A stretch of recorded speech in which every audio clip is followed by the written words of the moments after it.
aste honetan betetzen die 50 urte, Zugarreta kaleko etxe honetan eztanda izela Handia mendilen militarrak utzitako bomba batek. Gertakari oso larri izendu zen, 5 herritar hil ziren, izendu da Franco hil ondorien Nafarroan gatazkai lotuta jondoan gertakari tragikoena, giza tragedia aldetik ondorio larrienak izan dituena. Garai hartan ejertzituak eta estatuak eskuak garbitu zituzten, eta gertatutakoaren ardura guztia leporatu zieten gainera hildakoei bombak ekartzeagatik. Abisatu gabe, autoridadei eta barez. Orduan, bere ardurari, zuen ardurari muzin egin zion, eta biktimen bizkarren gainean jarri zuen karga guztia. Txarriko gertakaria gertatu ondoren, mobilizatu ziren Sakanako udal guztiak, Lizarraldeko udal guztiak, abeltzainak, mendizaleak, ehiztariak, eskatuz Handian eta Urbasan ezin zitekela maniobra militarrik egin, ez dela da hori tokia maniobrak egiteko, zer jende asko ebiltzen zen egunero handik, ez? Ejertzitoak eta estatuak ez duten kasurik egin, herriaren eskaera horiei, eta segitu zuten urtero maniobrak egiten.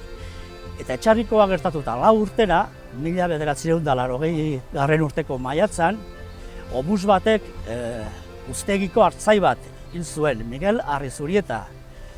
Bendian zegoen eta bere lankideak aurkitu zuen Land Roverraren ondoan hilda. Obus baten inpaktuagatik hilda. 4 urte beranduago.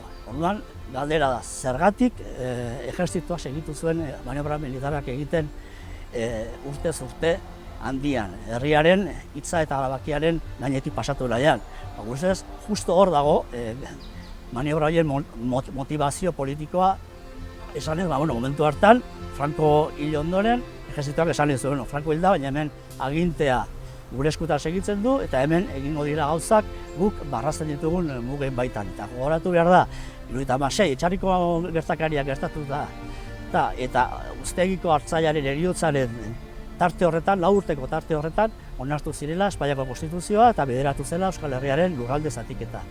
Gernikako estatutua eman zuena alde batetik, eta urte batzuk beranduago, 82an, herritarrak bozkatu gabe ere, foru hobekuntza, ez da Nafarroako foru hobekuntza. Hor dago gertakari honen motivazio politikoa. Ejertzitoaren nahia bere indarra nabarmentzeko. Horman ikusten dezubien irudi jau kontuben hartzeko bi gauzi eman dugu garrantzile.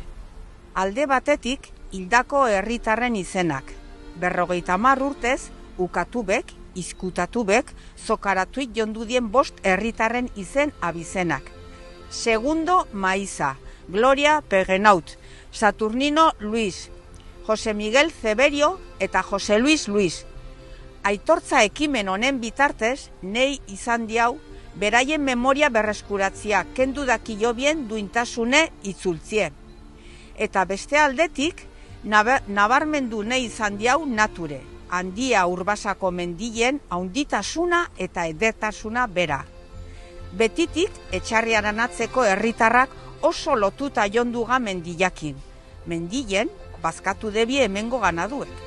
Menditik, aita txugu bizitzeko behar izen txugun hainba baliabide. Mendile izan dau gu arnazgunie. Mendile herriana dala aldarrikatu nahi izan diau. Mendile bizitza dala. Eta mendile ez dala tokile gerrarako ariketak eiteko. Mendilen ez dola tokik ejertzitu bendako. Larriena da, 50 urte pasatu direnean, oraindik instantzia ofizialetan kuestioan jartzen dela, gertakari horren atzetik motivazio politikoa egon zen edo ez. Eta guk gogoratu nahi dugu, gertakari hori gertatu zela Franco hil eta 6 hilabetetara, eta momentu hartan ejertzitoak bazuen interes berezi bat, bere indarra eta bere presentzia nabarmentzeko Euskal Herriko lurraldean.